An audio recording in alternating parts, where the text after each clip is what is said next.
Hi everyone, happy Monday and welcome to another edition of Beer and Watches. Now in today's episode we are going to be looking at 5 of the top football players in the world. We're also going to be looking at the watches they choose to wear, which are very, very expensive. And finally we're going to be reviewing this beer, the Gulden Draak Beer from the Steenberge Brewing Company in Belgium. Now, time's a ticking, so let's get stuck in.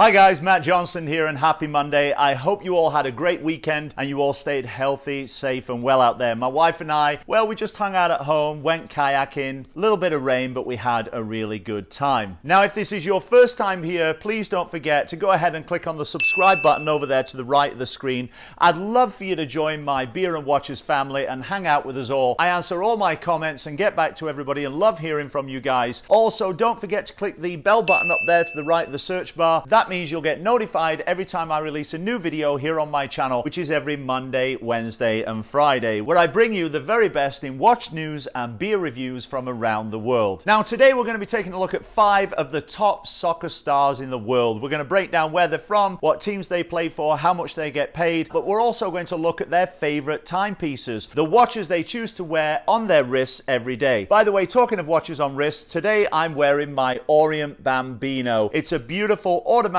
watch, has an hour, minute and second hand and a date complication at the 3 o'clock position. Stainless steel case, vintage cream face and a beautiful brown leather strap. If you like this watch, I did a review of it here on my channel and you can check it out right there. Now before we get into the soccer players and their watches, let's do a beer review. And today we are reviewing Gulden Draak from the Steenberge Brewery in Belgium. Now Gulden Draak actually translates into the Gilded Dragon. But what is the Gilded Dragon? Well, here's a little bit of history. 700 years ago, the Gilded Dragon came from the Crusades, or at least that's the story. And it went to Bruges in Belgium, but there was a battle going on between Bruges and Ghent in Belgium, and Ghent won out, and they got the Gilded Dragon, which now sits on top of the belfry in Ghent, Belgium. So this beer from the Steenberge Brewery in Belgium pays homage to the Gilded Dragon on the Ghent Belfry. Now I've spent time in Bruges, Belgium. I've actually performed there. If you ever get the chance, I suggest you go to Bruges and to Ghent. It is a beautiful, beautiful place. So what about this particular beer? Well, first of all, take a look at the bottle. You'll notice that the label on this is predominantly white. Now there's a reason for this. First of all, it looks really cool and draws attention when it's on the shelf. And secondly, the white label on this bottle actually prevents the harmful UV rays from getting into the bottle and affecting or spoiling the beer. It's a 330 milliliter bottle of beer, and the bottle shape, well, that's known as a Steiny bottle and is one of the standard bottle shapes that you can find in Belgium. I've never tried this, so this is going to be the first time for me trying this beer right here on my channel in front of you guys. Apparently, this is one of the strongest beers in Belgium. To be honest with you, that kind of scares me a little bit because I'm used to drinking light lagers, so this might be a little bit too much for me, but we'll see. It's made with 3 types of malt: Pilsner, Munich and Pale Ale malts. Now according to the bottle here, this has a secondary fermentation, which means that it's been fermented twice, so that's going to make it quite strong.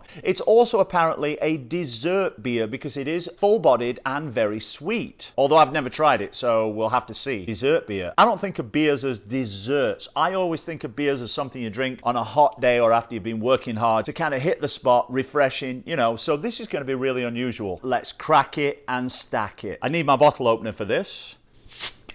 Oh, it's starting to erupt from the top. I'm expecting this to look a lot heavier than most of the lagers or light beers that I drink. Remember, when pouring your beer, always hold the glass at a 45-degree angle, and then at the end of the pour, turn the glass to give you that perfect pour. Okay, that might not actually be perfect. Oh well. Now it's definitely got that dark ruby red color. It's a lot darker than the beers that I'm used to drinking. Now apparently the color on this comes from the Munich malts, which is roasted, and being roasted it then gives it this dark rich color. I'm told that it's got roasted malt and coffee aromas and a little bit of a cigar aroma in there as well, and I actually like cigars, so for me that's not a bad thing.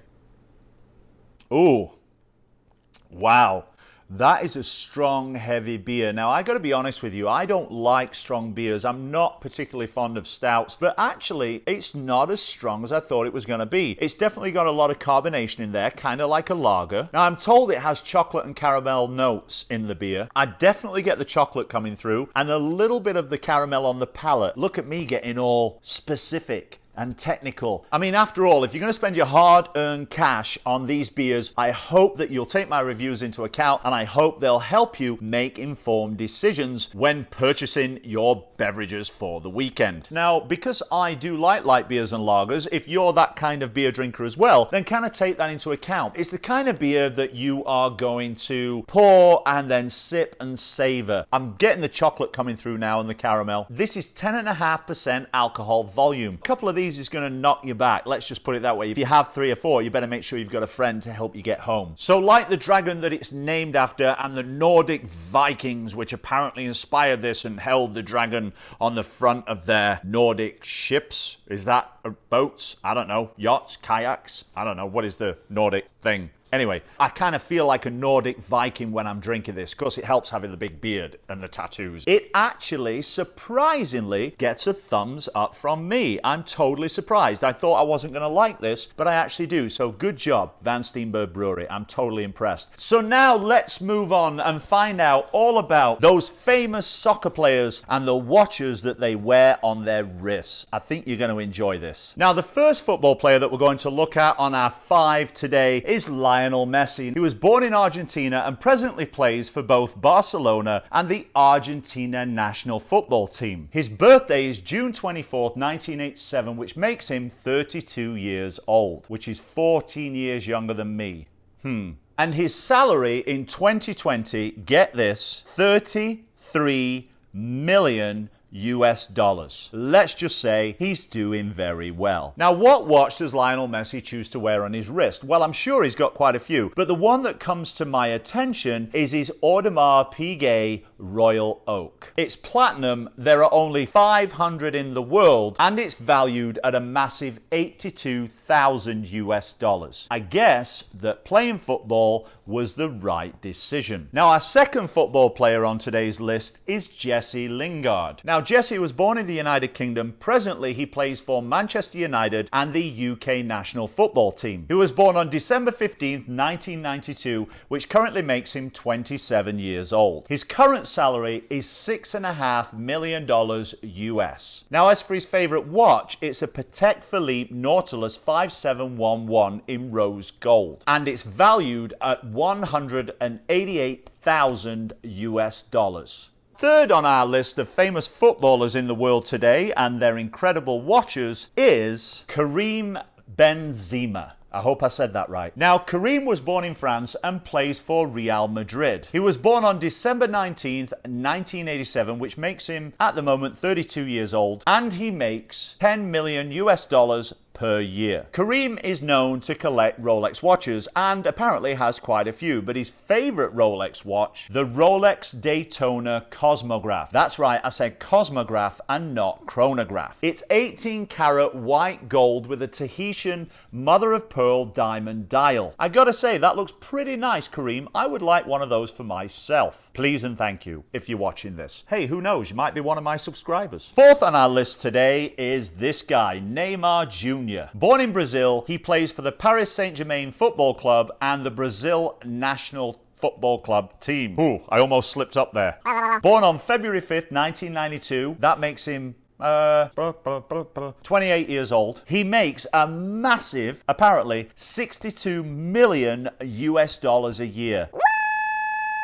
Now, he's an ambassador for Gaga Milano limited edition watches. Apparently, after spending a reported $180,000 on their watches in one day. Basically, after you've spent that much money with the company, they would like you to be their ambassador. Not surprising, really, is it? Now, the Gaga Milano Neymar Jr. limited edition watches, wow, that's a tongue twister, actually are really affordable. Now, they come in all kinds of metal styles, straps, they've got diamonds, stainless steel, some are rose gold. You can get get these watches now for anywhere from $2,000 to $3,000 per watch, which is really incredible if you think about it. They're also really unusual looking, so I think they're worth checking out. And number 5 on our list today, our list of famous footballers would not be complete without this guy. He needs no introduction, does he? Mr. Cristiano Ronaldo. Born in Portugal, he plays for the Juventus Football Club and also the Portugal national football team. He was born February 5th, 1985, which currently makes him 35 years old. I think the oldest one in the bunch today. And he makes exactly the same in dollars as he does in years. 35 million US dollars. It's no secret that Ronaldo is an ambassador for Tag Heuer, but one of the watches that has been seen on his wrist, which certainly created the most attention, was his Frank Mueller. Often confused with a Jacob & Co. watch because it's not really the kind of design that Frank Mueller is known for, this particular watch has an impeccable baguette setting of diamonds and rubies. And at its heart,